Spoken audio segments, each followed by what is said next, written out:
She saved broken animals.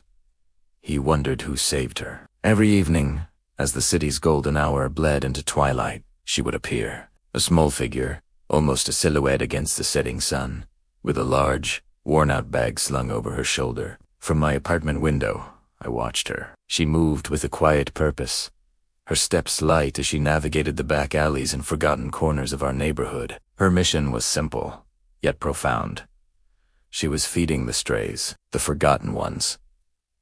The cats with torn ears and wary eyes, the dogs that limped with old injuries and older sorrows take Nayu. As she approached, a hesitant trust would replace their fear. Tails would give a tentative wag, and soft mews would greet her arrival. She'd crouch down, her voice a gentle murmur I couldn't hear but could feel from 3 stories up. One by one, she'd open containers of food, setting them down on clean pieces of newspaper. She knew each of them by name.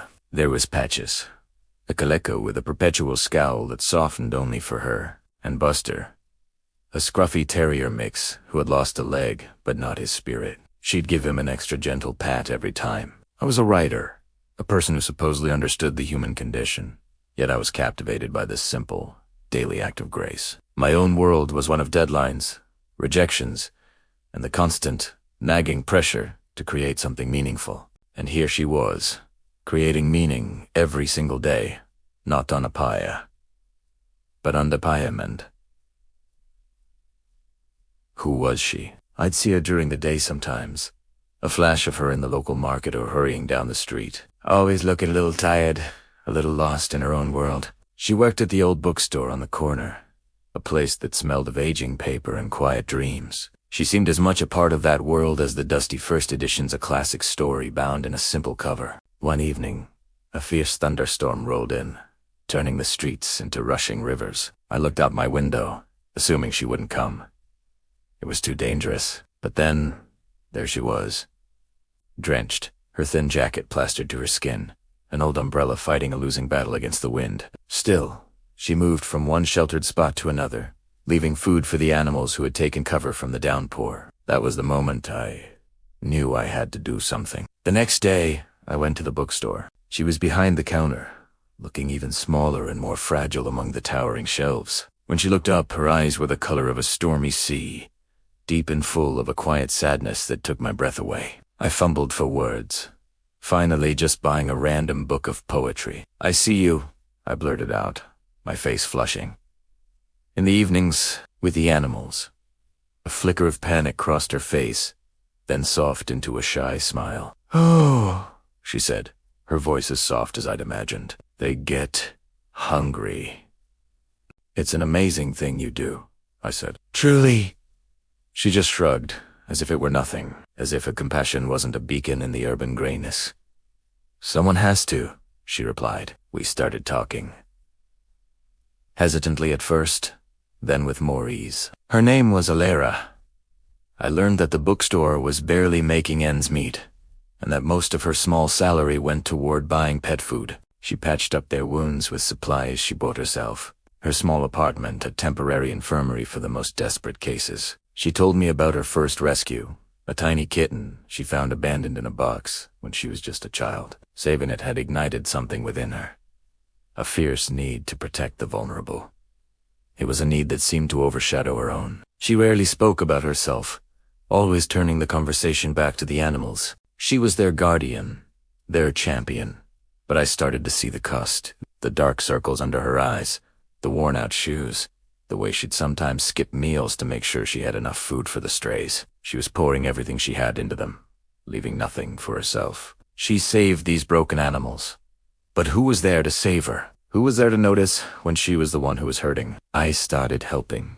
At first, it was just leaving bags of high-quality pet food outside the bookstore with an anonymous note. Then, I offered to help her on her rounds. She was hesitant, fiercely independent, but the sheer number of animals was overwhelming, and she finally agreed. Walking those alleys with her was like stepping into another world. I saw the city through her eyes. Every shadow held a potential friend, every discarded box a possible shelter. I saw the trust she had earned, the silent community she had built. The animals weren't just strays to her. They were her family. One evening, we found a dog huddled in a doorway, shivering and whimpering. It was badly injured. Alara's face crumpled with a pain that was a mirror of the animal's. We rushed it to the 24-hour vet clinic, the only one in the city. The bill was staggering, far more than either of us could afford. As Alara stood there, her shoulders slumped in defeat, I saw the full weight of the burden she carried. This was her constant reality, a world of heartbreaking choices and limited resources. Without a second thought, I pulled out my credit card. "I've got this," I said. She stared at me, her stormy eyes welling with tears. "You can't," she whispered. "It's too much. We're in this together, remember?" I said, my voice gentle. "Let me help. Let me be the one who helps you." That night, something shifted between us. In the sterile, quiet waiting room of the vet clinic, she finally let her guard down.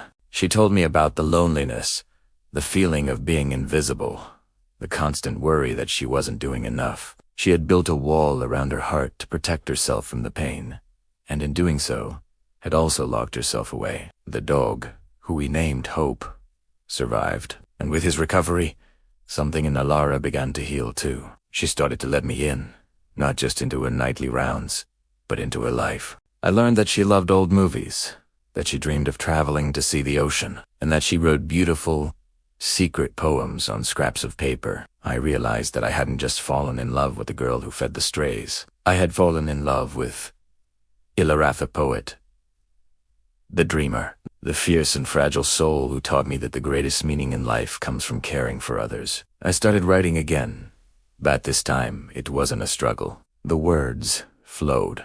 I wrote about her, about the animals, about the quiet magic that happens in the forgotten corners of the world when one person decides to show a little kindness. My story, our story, found a publisher. The success of the book changed everything. We were able to start a proper foundation, a real shelter with warmth, medicine, and love for every animal that came through its doors. We called it the Alara Project. She no longer has to walk the alleys alone. Now, she's surrounded by volunteers, by support, by a community inspired by her story. Sometimes, I still watch her from the window. She's not a silhouette anymore. She stands in the light, her face radiant, her laughter echoing as she plays with a rescued puppy. She still saves broken animals, but now she knows she's not alone. And as for the question that first captivated me, who saves her? Well, sometimes I think it was me, but most of the time, I know we saved each other. Thank you for watching. If you were touched by this story, please consider supporting your local animal shelter. A little kindness goes a long way. Don't forget to like, subscribe, and share this video to spread the message. See you next time.